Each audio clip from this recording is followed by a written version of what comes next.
Hi hello வணக்கம் macaws welcome to Kollywood 24/7. So இந்த வீடியோக்குள்ள போகிறதுக்கு முன்னாடி நீங்கள் சேனல் சப்ஸ்கிரைப் பண்ணலாம், சப்ஸ்கிரைப் பண்ணுங்க, மறக்காம பக்கத்தில் இருக்க பெல் ஐக்கானை கிளிக் பண்ணுங்க. இந்த வீடியோவில் நம்ம என்ன பார்க்க போகிறோம் அப்படின்னு பார்த்தீங்கன்னா, நம்ம விஜய் அவர்களுடைய நடிகர் விஜய் அவர்களுடைய நம்ம அரசியல் பற்றி பேச போகிறதுல நடிகர் விஜய் அவர்களுடைய பாடல் வந்து ரிலீஸ் ஆகிருக்கு.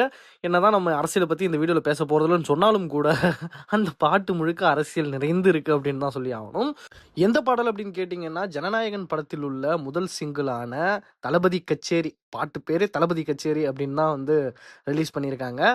ஸோ அதில் நம்ம தளபதியோட ஆட்டமும் பாட்டமும் கடைசியில் 1 மினிட்டுக்கான ஒரு சிங்கிள் ஷாட் டான்ஸ் ஸ்டெப்பும் இருக்க போகுது அப்படின்றதையும் அந்த பாட்டினுடைய கடைசியில் காமிச்சிருந்தாங்க. ஸோ ஃபஸ்ட்டு பாட்டுக்கு வந்தோம் அப்படின்னா, மியூசிக்கு பொறுத்த வரைக்கும் அனிருத்தோட மியூசிக்கு. ஆனால் எந்த இடத்துலையுமே அனிருத்தோட மியூசிக் மாதிரி ஃபீல் ஆகலை. லைக் ஒரு என்ன சொல்கிறது, ஒரு ஜிவி பிரகாஷோட மியூசிக் மாதிரியும் அண்ட் இந்த ஏஆர் ரஹ்மான் டச்சில் லைட்டாக வெரி மினிமல் டச்சில் இருக்க மாதிரியுமான ஃபீலில் தான் இருந்துச்சு இந்த பாட்டு. பட் அனிருத்துன்னும் போது அந்த ஒரு சவுண்ட், அந்த ஒரு வேவ், அது எல்லாமே வந்து தூக்கி அடிச்சு சும்மா மண்டையை பிச்சுக்கிற மாதிரி இருக்கும். அந்த ஒரு விஷயம் வந்து இந்த பாட்டில் குறையுது அப்படின்னு தான் சொல்லி ஆகணும். அதை தாண்டி இந்த பாட்டு வந்து ரொம்ப ஒரு ஃபோக் சாங்காக இல்லாமல் நிறைய எமோஷன்ஸை பேசுகிற சாங் அப்படின்றதுனாலையோ என்னவோ இந்த பாட்டை எப்படி ஹேண்டில் பண்ணியிருக்காரோ என்னவோ தெரில அனி.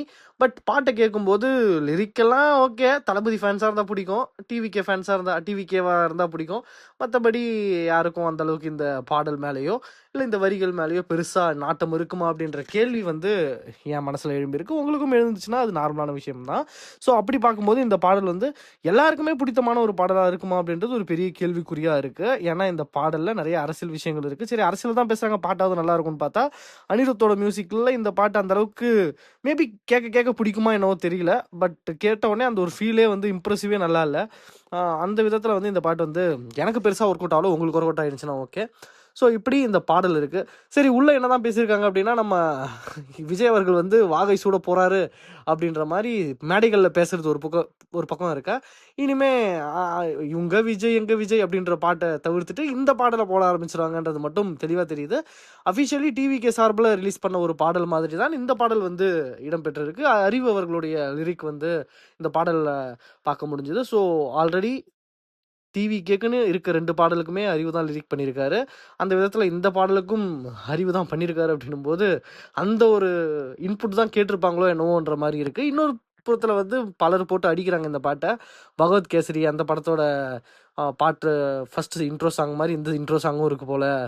2 படமும் ஒன்று தான், அந்த படத்தையா போய் நீ ரீமேக் பண்ணுற அப்படின்ற மாதிரி ஒரு சிலர் போட்டு ஆன்லைனில் சமூக வலைதளங்களில் அவங்களுடைய கருத்துக்களை பதிவிட்டுருக்காங்க அப்படின்னு தான் சொல்லி ஆகணும். ஓவராலாக இந்த பாட்டு எப்படி இருந்துச்சு, நல்லா இருந்துச்சா, சூப்பராக இருந்துச்சா, அண்டு விஜய் அவர்களுடைய ஸ்க்ரீன் ப்ரெசன்ஸ் எப்படி இருந்துச்சு, பூஜா ஹெட்ஜே வந்திருந்தாங்களே, மமிதா பைஜு வந்திருந்தாங்களே, அவங்களோட ஸ்க்ரீன் ப்ரெசன்ஸ் எல்லாம் எப்படி இருந்து அப்படின்னும் போது, மமிதா பைஜு பொதுவாகவே நம்ம வந்து ஆட்டம் போட்டு பார்த்ததில்ல. இப்போ டியூடு படத்துக்கு அப்புறம் தான் அவங்க பக்காவாக டான்ஸ் ஆடுவாங்க அப்படின்றதே நமக்கு தெரிய வந்திருக்கு. அந்த விதத்தில் இந்த பாடலில் கண்டிப்பாக உங்களுக்கு ஒரு நல்ல டான்ஸிங் இது இருக்கும், தீனி போட்டிருப்பாங்க அப்படின்ற ஒரு ஃபீல் கொடுக்குது. பூஜா ஹெட்ஜே சொல்லவே வேணாம். பூஜா ஹெட்டே அவங்க ஆல்ரெடி வந்து பயங்கரமாக டான்ஸ் பண்ணுற ஒரு நபர். இந்த படத்தில் அவங்களுடைய டான்ஸும் எதிர்பார்க்கப்படுது. அண்ட் ஃபைனலி நம்ம விஜய் அவர்களுக்கு கடைசி ஒரு நிமிஷம், ஒன் லாஸ்ட் டைம் அப்படின்ற மாதிரி கேட்ட உடனே நம்ம அனிருத் அந்த இடத்துல தான் இந்த பாட்டு முழுக்க வைக்க வேண்டிய சவுண்டை தான் எடுத்து அந்த இடத்துல தான் வைக்க போகிறாரோ அப்படின்ற மாதிரி இருக்குது. அந்த ஒரு நிமிஷம் கண்டிப்பாக நல்லாயிருக்கும். அந்த சேம் டைம் தேட்டரில் இது வந்து ஒரு ஆல்மோஸ்ட் டிவிகேவை தாண்டி, விஜய் ரசிகர்களை தாண்டி ஒரு சினிமாவிலேருந்து விஜய் வந்து வெளியேறாரு அப்படின்னு வந்த ஒரு நியூஸை நினச்சி ஃபீல் பண்ண எல்லாருக்குமே வந்து ஒரு எமோஷ்னலாக இருக்கும். அட் த சேம் டைம் ஒரு ரொம்ப சந்தோஷமாக இருக்கும் அப்படின்ற மாதிரி ஃபீல் கொடுக்குது. ஓவராலாக இந்த பாட்டுக்கான ரிவ்யூ இதுதான். விஷுவலி பார்க்கும்போது விஜய் வந்து ஒரு கொஞ்சம் ஏஜ்டாக தான் காமிச்சிருக்காங்க, ரொம்ப எங்கே காமிச்ச மாதிரி இல்லை. ஸோ படத்தை பார்த்து தான் நம்ம எதாக இருந்தாலும் முடிவு பண்ண முடியும். ஸோ இதுதான் என்னுடைய இந்த பாடலுடைய கருத்து. உங்களுக்கு என்ன கருத்து இருக்குது அப்படின்றத கீழே கமெண்ட்ஸ் சொல்லுங்கள். ஸோ இதோட முடிச்சலாம். Okay, take care, by.